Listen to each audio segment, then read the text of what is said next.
አሁን እግዚአብሔር ከዛሬ ጀምሮ ባንተ ህይወት ይተከማሉ አለ። አሜን። ወደ ሰሜን፣ ወደ ደቡብ፣ ወደ ምስራቅ፣ ወደ ምዕራብ እልካለሁ አለ። አሜን። ለአንድ ሀገር ብቻ ሳይሆን ለመላው ዓለም እግዚአብሔር መልእክተኛ አድርገ ሾምኩ አለ። አሜን። ቃሉ ሲሰብክ እኔ ነው የሚሄደው እያልኩ ነው። እኔ ነው የሚሄደው እያልኩ በኢየሱስ ስም በላይ ላይ አጸና። አሜን። ና ሮቦት የሆነ አገልግሎት እንዲያገለግል ፈታው። ሮቦት የሆነ ጸጋ በላዩ ላይ ጣልኩ። አንድ ቦታ ላይ አንድ አይነት ኑሮ በመኖር አትታወቅም። በየጊዜው ኑሯችሁ ይቀየራል። መታወቂያችሁ ይቀየራል። አገልግሎታችሁ ይቀየራል። አሁን ምንድነው ስራ?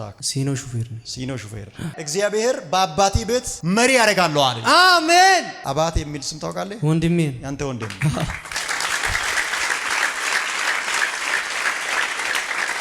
ለሰውም ለእግዚአብሔርም ለራስም ምቹ ሆነ የምትኖርበት ስራ በኢየሱስ ክርስቶስም ወደ እጅ ገባ። አሜን። ይባለ ጠግነት መንፈስ ሰጠው።